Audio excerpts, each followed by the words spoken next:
उसको छोड़ देने में ही कल्याण है।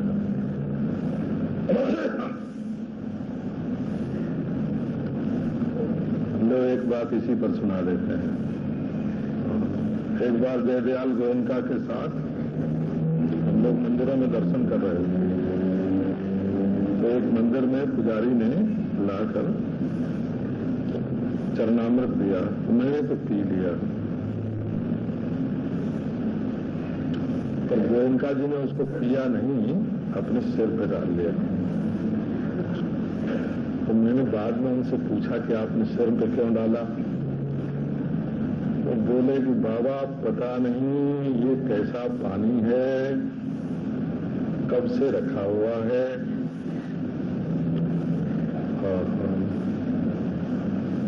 कितनी मक्खी वक्खी इस पर बैठ चुकी हैं,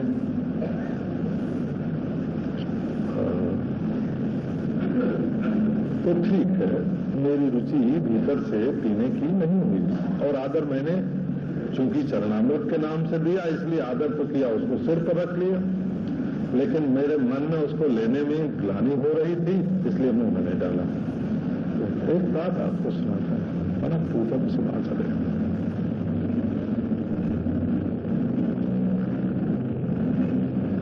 दृष्टिपूतम नशे पादम, सोच विचार के काम करना।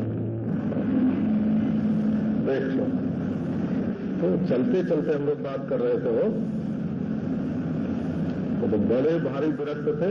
मैंने उनसे पूछा कि महाराज ये जो साक्षी है, 45 वर्ष की बात, ये जो साक्षी है ये किसी की अपेक्षा से ही तो साक्षी है ना, कोई साक्ष्य होगा, किसका साक्षी है? तो जिसका साक्षी है वो दूसरा है और ये साक्षी दूसरा है। मैंने पूछ लिया उनसे, वहीं बैठ गए बिल्कुल। मैंने तो चलते चलते पूछा था, वो तुरंत बैठ गए और बोले कि ये अति प्रश्न है।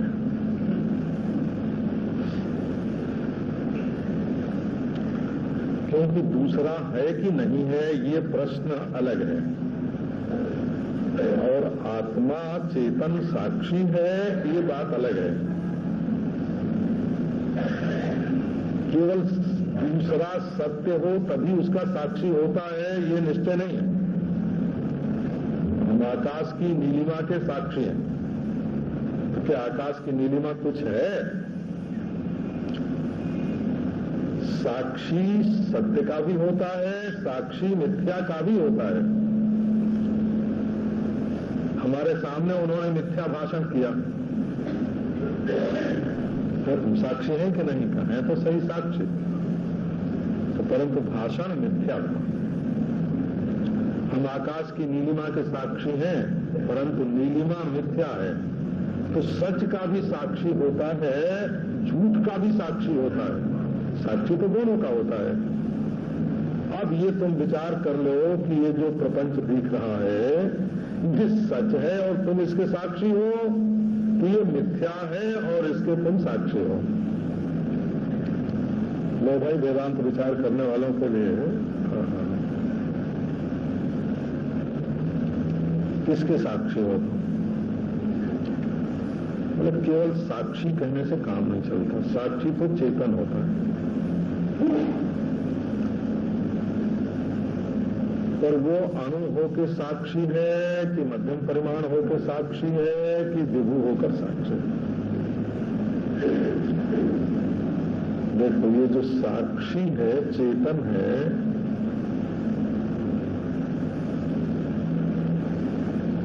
स्वप्रकाश है।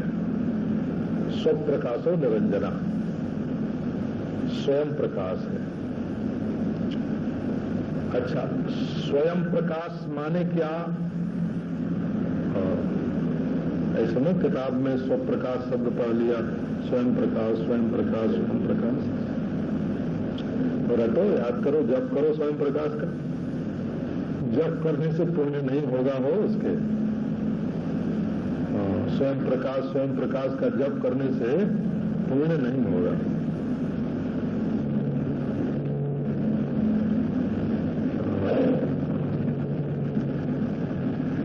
इसकी एक बात सुनाते हैं। एक बार शास्त्रार्थ हो रहा था पंडितों का,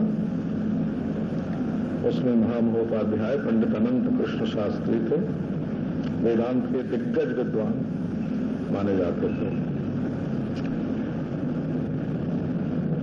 और पूर्व मीमांसा के दिग्गज विद्वान खनंद शास्त्री थे, जवान, और अनंत कृष्ण शास्त्री थे बुद्ध। तो खनंद का कहना था कि ये जो हम लोग श्रवण मनन निधिध्यासन करते हैं वेदांत का, तो इससे पुण्य की उत्पत्ति होती है, अपूर्व की, अदृष्ट की उत्पत्ति होती है। यदि इस जन्म में ज्ञान नहीं हुआ तो अपूर्व की उत्पत्ति होगी और अगले जन्म में ज्ञान हो जाएगा। वेदांतियों को ये बात मान्य नहीं है। वो कहते हैं कि जैसे कर्म करने से अपूर्व की उत्पत्ति होती है और लोकांतर में या जन्मांतर में या कालांतर में उसका फल मिलता है, ऐसे श्रवण मनन निधिध्यासन लोकांतर में या कालांतर में या जन्मांतर में फल देने के लिए नहीं है। ये दृष्ट फल जनकत्व है इसमें। माने जिस समय आप श्रवण करोगे, मनन करोगे, निधिध्यासन करोगे, उसी समय इसका फल होगा। तो बोले भाई सुखदेव वामदेव ने पूर्व जन्म में श्रवण मनन निधिध्यासन किया था और उसका फल तो गर्भ में उदय हुआ। बोले नहीं, उनको ज्ञान तो श्रवण समकाल ही हो गया था, सुना और सबका ज्ञान हो गया, परंतु कुछ प्रतिबंध थे शेष, वे भोग से निवृत्त हो गए। तत्व ज्ञान तो पहले ही था। ये उसका एक शास्त्रार्थ सुनाया हो, पंडितों का शास्त्रार्थ। तो स्वप्रकाश शब्द का क्या अर्थ है?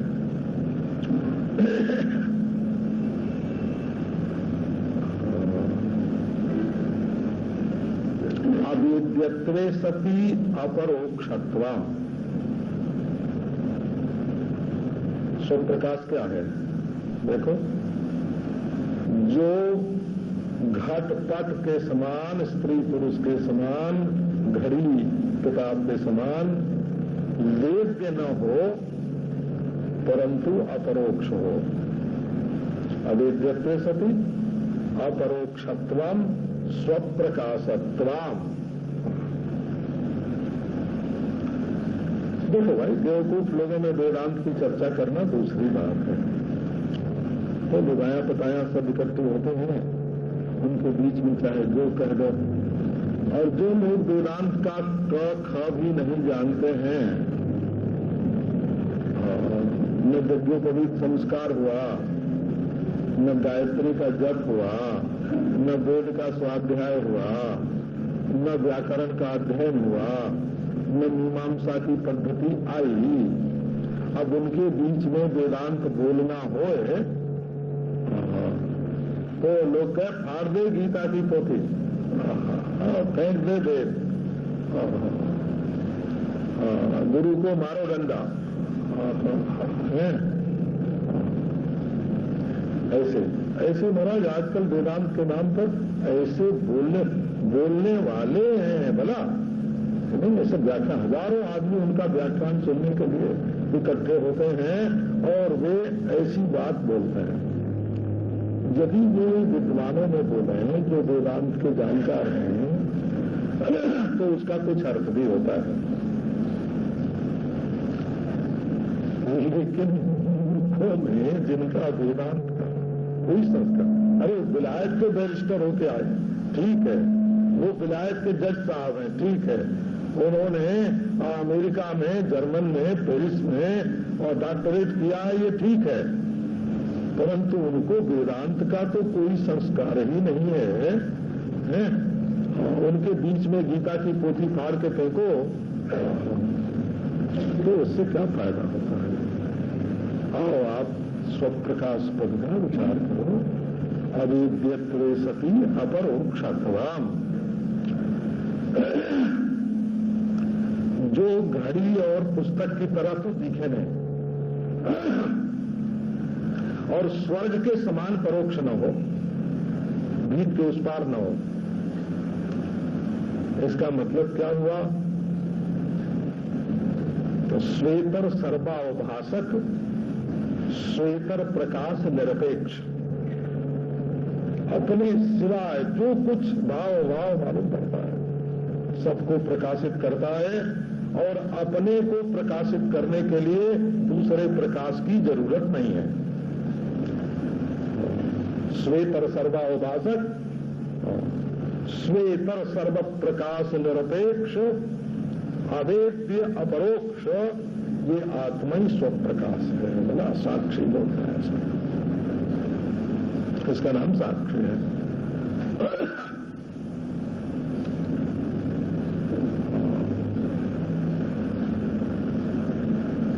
दूसरे सच का गवाह नहीं,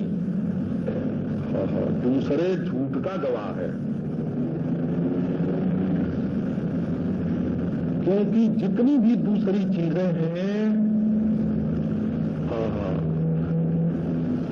वो मन के द्वारा दिखते हैं, तो उसमें अपने मन का जो रंग है, अपने मन की जो वासना है, अपने मन की जो शक्ति है, अपने मन की जो लघुता है, वो जो चीज हमारे मन से मालूम पड़ती है उसमें अपने मन की लघुता आ जाती है, अपने मन का रंग चढ़ जाता है। हम बड़ी को छोटी बनाकर देखते हैं, हम उसको अच्छा बुरा देखने लगते हैं, झूठ को सच समझने लगते हैं। जब हम करण का उपयोग करके साक्षी बनते हैं तो करण के संस्कार की उपाधि जुड़ जाने के कारण साक्षिता कलुषित सी हो जाती है, संसारवान हो जाती है। परंतु यदि एक बार हम करण को बाधित कर दें, करण जहां मिथ्या हुआ, औजार जहां मिथ्या हुए, अरे ये अपना छोटापन दूसरे पर डाल रहा है, अपनी वासना दूसरे पर डाल रहा है, अपनी परिच्छिन्नता दूसरे पर डाल रहा है, ये झूठ को सच बता रहा है। वहां आप देखेंगे कि आपकी साक्षिता, आप कैसे साक्षी हैं। आओ जी, इसके लिए एक विभू शब्द को ले लें। विभू, आत्मा, साक्षी, ये जो तुम हो सो साक्षी ही साक्षी हो। साक्षी चेतन है, जड़ गवाह नहीं होता, चेतन गवाह होता है।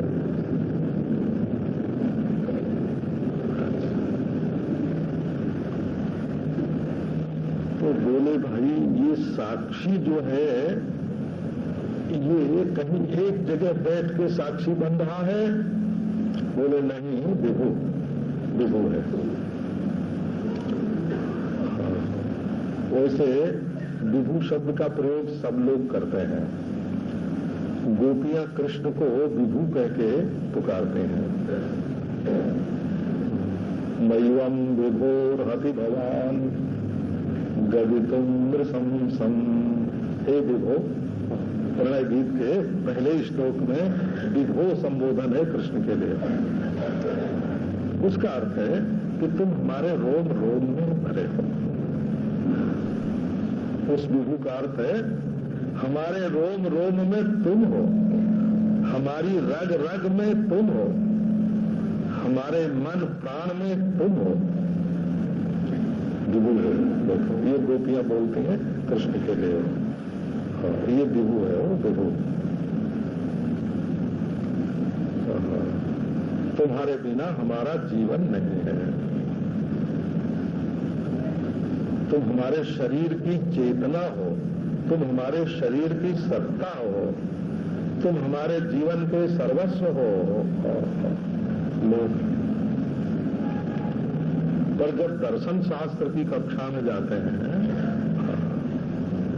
ये प्यार का शास्त्र दूसरा है, वो प्यार का भी दर्शन होता है। दर्शन माने साक्षात अनुभव, प्रेम का भी दर्शन होता है। अब हम आपको दर्शन शास्त्र में विभू जैसे बोलते हैं, तो न्याय वैशेषिक में विभू उसको कहते हैं जो सर्वमूर्त संयोगी होता है। सर्वमूर्त संयोगित्वम विभुत्वम।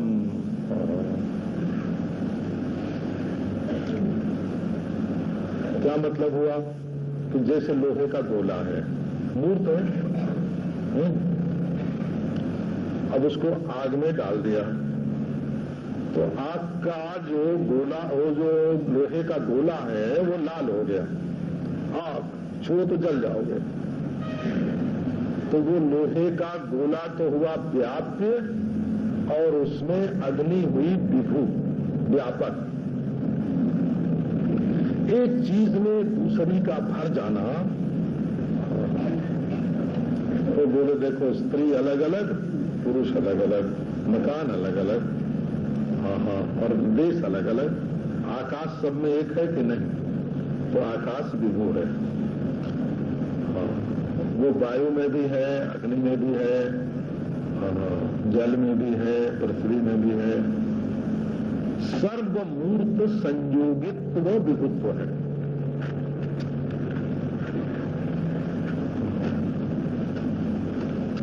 सांख्य योग इस बात को नहीं मानते हैं। वो कहते हैं कि नहीं, केवल किसी चीज को छू देना ही उसमें व्यापकता नहीं है, बल्कि उपादानत्व व्यापकता है। पृथ्वी का उपादान जल है, जल पृथ्वी में व्यापक है। जल का उपादान तेज है, तेज जल में व्यापक है। और तेज का उपादान वायु है, वायु तेज में व्यापक है। वायु का उपादान आकाश है, आकाश वायु में व्यापक है। ऐसे होती हो। प्रकृति जो है वो सर्व कारण कारण है, तो अपने समग्र कार्य में विभू है। तो उपादान कारण, घट में भी मिट्टी, पट में भी मिट्टी, मठ में भी मिट्टी, पुस्तक में भी मिट्टी। अपने कार्य में जो व्यापक कारण होता है, उसको विभू कहते हैं। जैसे कुम्हार घड़े को बनाता है, तो घड़े में कुम्हार रहता नहीं है वो, लेकिन मिट्टी से घड़ा बनता है तो घड़े में मिट्टी रहती है। तो ये जो आत्मदेव हैं ये कैसे हैं? कुम्हार की तरह दुनिया को बनाकर बाजार में बेचने वाले अलग हैं कि बिल्कुल मिट्टी के समान घड़े में साथ साथ रहने वाले समवायी कारण हैं। तो निमित्त कारण को विभू नहीं मानते हैं, समवायी कारण को विभू मानते हैं। अब समवायी शब्द तो है न्याय वैशेषिक का, और उपादान शब्द है सांख्य योग का परिणामी उपादान। कोई भी परिणामी उपादान अपने परिणत रूप में व्यापक रहता है। जीवर में सोना रहता है, घड़े में मिट्टी रहती है, बूंद में पानी रहता है। ऐसे ही आत्मदेव जो हैं ये सब में व्यापक हैं। वेदांतियों ने कहा कि नहीं भाई, ये बात भी ठीक नहीं है। कार्य में उपादान कारण कारण की व्यापकता को विभू नहीं कहते हैं। तो तब किसको कहते हैं? ये आपको शास्त्रों का नमूना बताते हैं। आप कहानी की तरह सुन जाओगे भाई। कम से कम इतना संस्कार धारण करो कि जिन लोगों ने शास्त्र बनाए हैं वो बड़े बुद्धिमान हैं, बड़े ज्ञानी हैं। वो आप जितना समझ के व्याख्यानों में जितना समझ के आते हैं, उससे ज्यादा जानते हैं। वो कहते हैं अध्यस्त में जो अधिष्ठान की व्यापकता है उसका नाम विभुता है। बोला अब ये लो और एक शब्द आ गया, अध्यस्त में अधिष्ठान की व्यापकता। विभु कौन है? अरे दूसरी चीजें ही नहीं है वो। जैसे सर्प में रज्जु है, कल्पित सर्प में जैसे रज्जु है, कल्पित नीलिमा में जैसे आकाश है, वैसे कल्पित द्वैत प्रपंच में जो अकल्पित विवर्ती चेतन अधिष्ठान है उसको विभु कहते हैं। ये वेदांत हुआ। ले नहीं उड़ना हो। विवर्तेषु भवति इति विभु। लो वि माने विवर्त, विवर्तेषु विवर्तः, विवर्तेषु भवति इति विभु। ये व्याकरण हुआ हो। पूछा व्याकरणों से, बड़े बड़े व्याकरणाचार्यों को विभु शब्द की ये व्युत्पत्ति नहीं मालूम है। तो विवर्तेषु भवति इति विभु, विविधम भवति इति विभु, विपरीतम भवति इति विभु।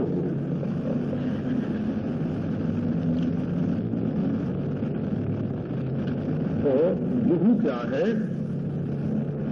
जो तुम्हें विपरीत प्रत्यय हो रहे हैं, ये माला है कि ये सांप है, कि ये डंडा है, कि ये भूछिद्र है, कि ये धारा है,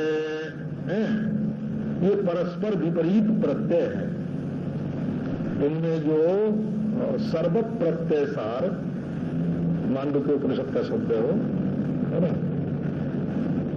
सर्वत प्रत्यय सार जो ज्ञान मात्र है, स्वप्रकाश चैतन्य, उसका नाम है विभु। अच्छा भाई, विभु की बात तो हम आपको कल सुनाएंगे। अब आज आप लोग हेमलता की सुन लीजिए। बच्चों भाई आ गए हैं कि नहीं?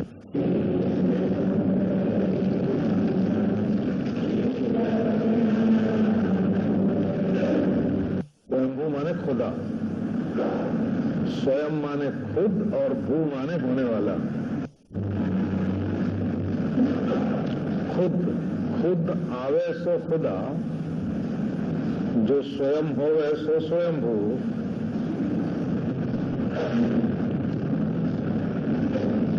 इसने तुम्हारी इंद्रियों की हत्या कर दी, कत्ल कर दिया, वध कर दिया।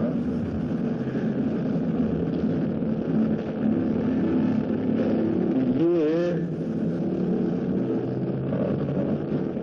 बाहर की चीजों को देखती हैं, अपने भीतर से झांकने वाला, देखने वाला कौन है ये नहीं देख पाते हैं।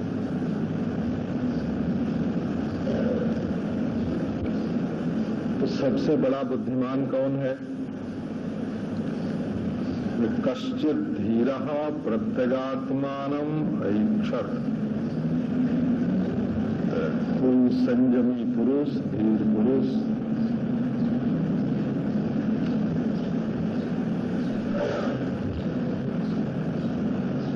इन इंद्रियों के पीछे रहने वाले प्रत्यगात्मा को देख पाता है। कब देखता है?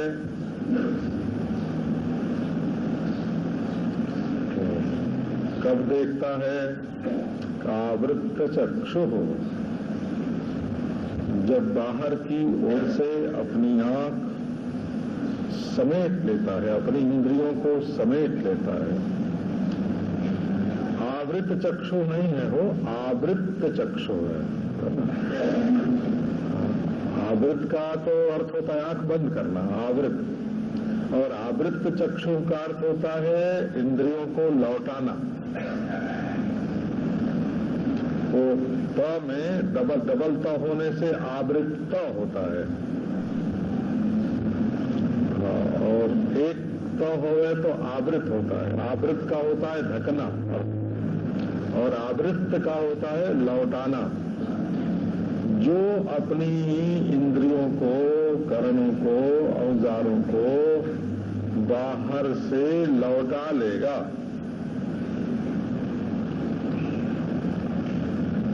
निर्विकार धीर, तो धीर में तो हुआ संयम, और आवृत्त चक्षु में हुआ द्वैत की ओर दृष्टि न डालना, और अमृतत्व की इच्छा।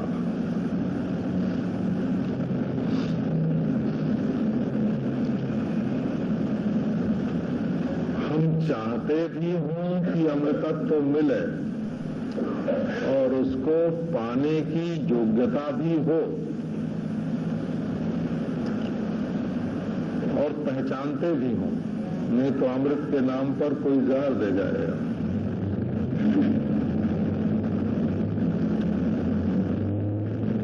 अमृतत्व पाने की इच्छा हो, जिज्ञासा हो, मुमुक्षा हो, और योग्यता हो, अंतःकरण शुद्ध हो, और विवेक हो, विद्वान, अर्थी समर्थो विद्वान।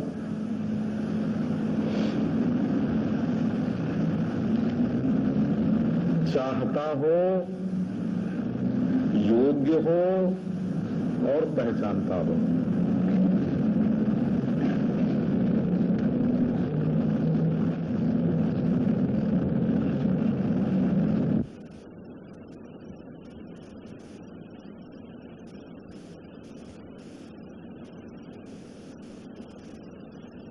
परंतु अपने को नहीं पहचानते, बस यही कुएं में भांग पड़ गई।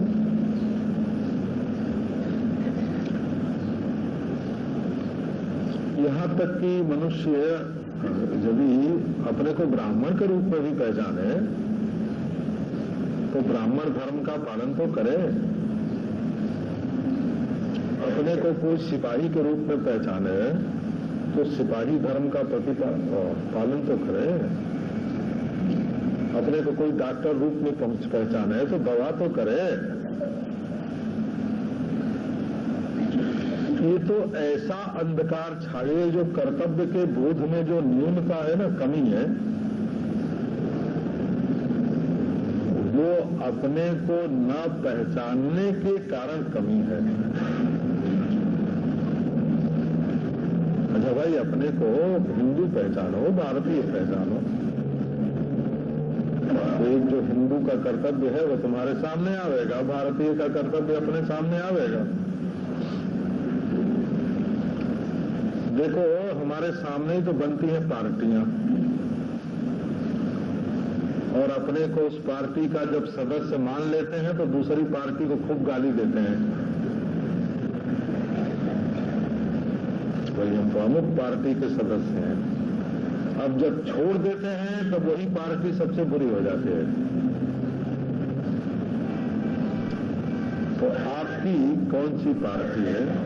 आप मनुष्य पार्टी के सदस्य हो कि नहीं?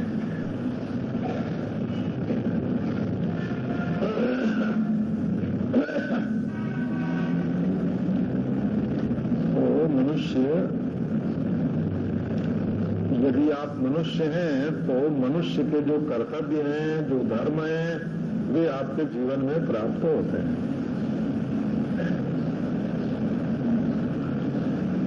आकृतिक ग्रहण मनुष्य जाति होती है, और हिंदू मुसलमान जाति नहीं है। जाति माने आकार देख करके जिसका पता चले। तो हिंदू मुसलमान जाति नहीं होती, मनुष्य जाति होती है। और तो जैसे भस्म से अय्यर की पहचान होती है और खड़े तिलक से आयंगर की पहचान होती है, ऐसे दाढ़ी चोटी से हिंदू मुसलमान की पहचान होती है।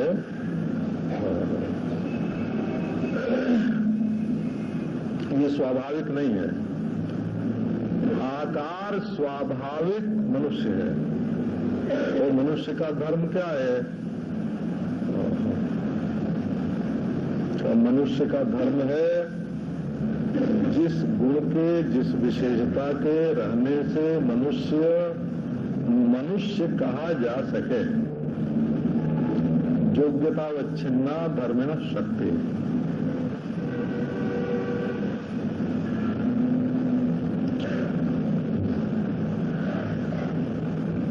पशुत्व से मुक्त होना चाहिए हो, मनुष्य को पशुत्व से मुक्त होना चाहिए। एक महात्मा हम लोगों को सिखाते थे कि शब्द का अर्थ कैसे समझना।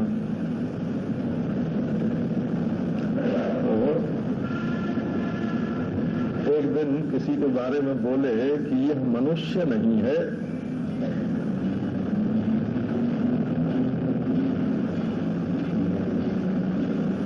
चुप रहे। बोले समझे? मैंने कहा महाराज आप कह रहे हैं कि ये मनुष्य नहीं है, तो फिर क्या है ये?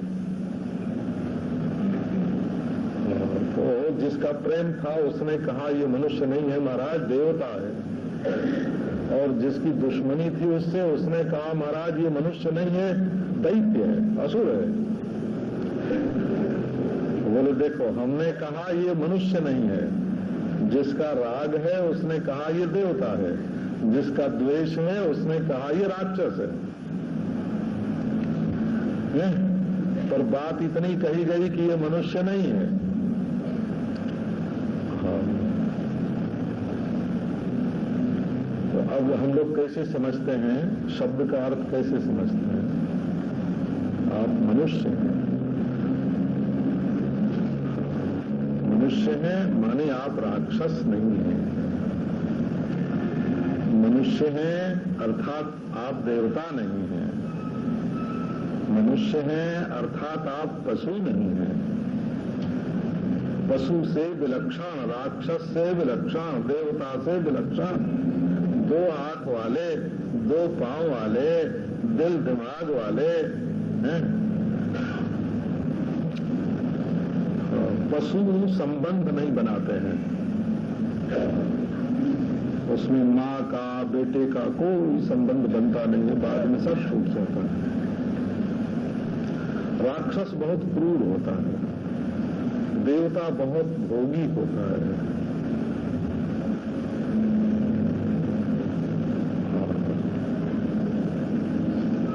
देवता कामी होता है, दैत्य क्रोधी होता है और मनुष्य लोभी होता है। प्रधानता से, उसको प्रधानता से बोलता है। इसी से प्रजापति ने दैत्य को दया का उपदेश किया, तीव्रता को संयम का, दम का उपदेश किया और मनुष्य को दान का उपदेश किया।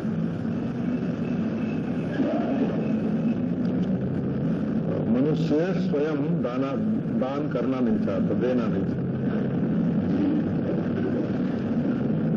हाँ।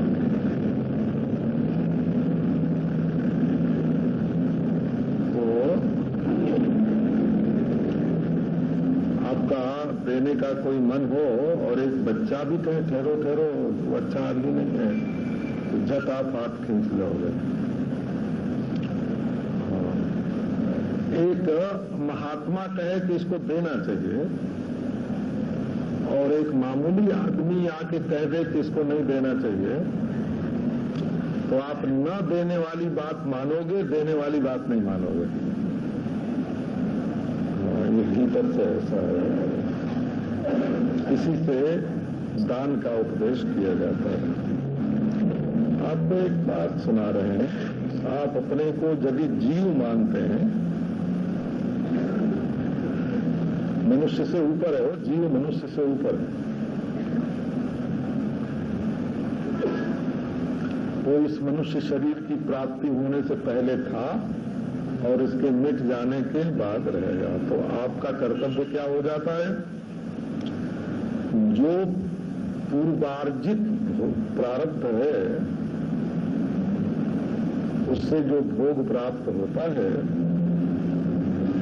उसको भोगते चलिए, और जिससे आपका अगला जन्म भी बढ़िया बने वैसा काम करते चलिए। मनुष्य लौकिक होता है और जीव पारलौकिक भी होता है, लौकिक के साथ साथ पारलौकिक भी होता है।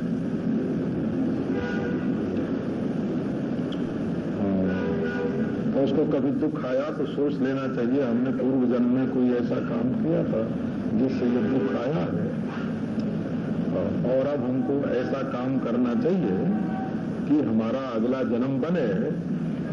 ये जीव भाव है, बोला ये जीव भाव। आप पशु भाव छोड़िए, दैत्य भाव छोड़िए, देवता भाव छोड़िए, मनुष्य भाव को धारण कीजिए, और मनुष्य भाव से ऊपर जीव भाव को धारण कीजिए, क्योंकि मनुष्य केवल लौकिक होता है और जीव लौकिक पारलौकिक दोनों होता है। बोले इससे ऊपर कहाँ? इससे भी ऊपर एक चीज है, उसका नाम क्या है? कि बोले परमार्थ। एक लौकिक है, एक पारलौकिक है और एक परमार्थ है।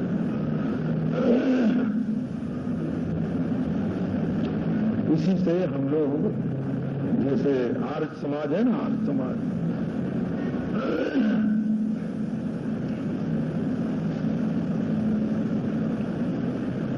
तो उसको लौकिक संस्था मानते हैं, लोक कल्याण की दृष्टि से है। और सनातन धर्म जो है वो लौकिक पारलौकिक दोनों दृष्टि से है। और वेदांत का विचार जो है दर्शन शास्त्र का,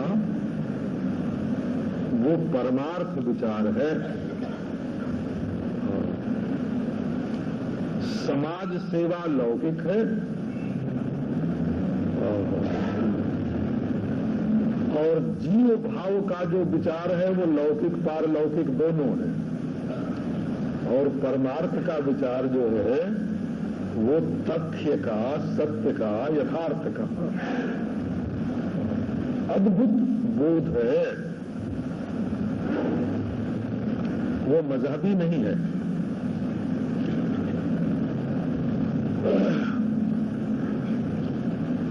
उपनिषद में एक जगह आया है, देवताओं को ये बात अच्छी नहीं लगती कि मनुष्य अपने स्वरूप को जाने, यन मनुष्या विद्यो,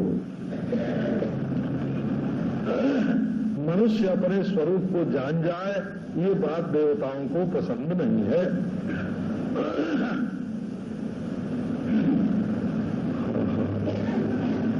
तो उसके वार्तिक पर, उसमें जो वार्तिक है ना बृहदारण्यक उपनिषद का, ये विचार किया कि मनुष्य मात्र परमार्थ का अधिकारी है। जन मनुष्या विद्य हो, कोई भी मनुष्य हो वो तत्व ज्ञान का अधिकारी है। धर्म के अनुष्ठान में जात पात होती होगी, परमार्थ के ज्ञान में जात पात नहीं होगी। वहां स्त्री का पुरुष का भेद नहीं है, गृहस्थ और सन्यासी का भेद भी नहीं। श्वेत केतु आरुणी, याज्ञवल्क्य मैत्रेयी, तो सबके लिए ये तत्व ज्ञान जो है वो सबके लिए है, ये मजहब नहीं है। अच्छा, तो आओ इसी की बात थोड़ी। आत्मा साक्षी,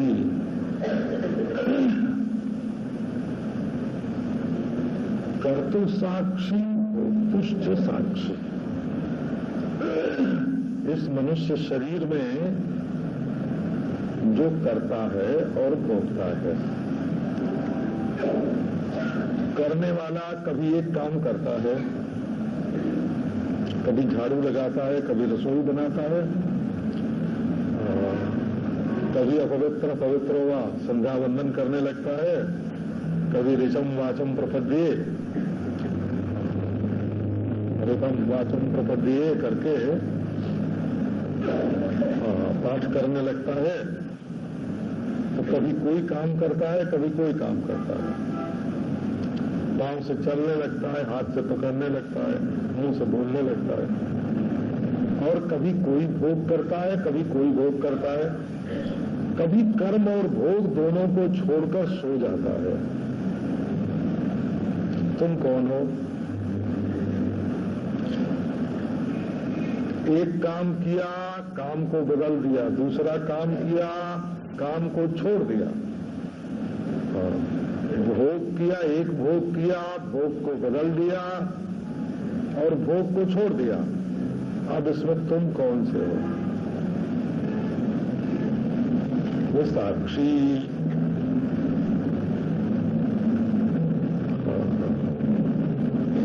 असली आंख थी तब भी तुम ही थे और नकली है तब भी तुम ही हो।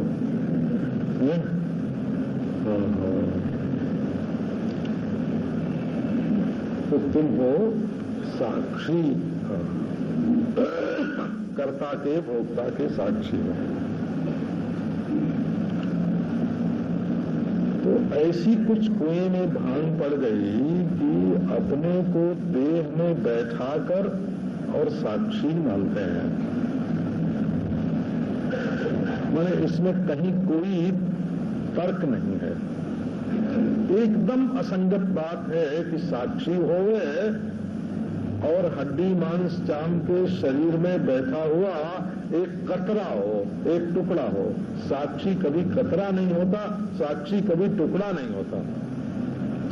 वो तो मरने का साक्षी है, जीने का साक्षी है, सुषुप्ति का साक्षी है, समाधि का साक्षी है। बिना औजार का, आंख कान नाक न होने का साक्षी है।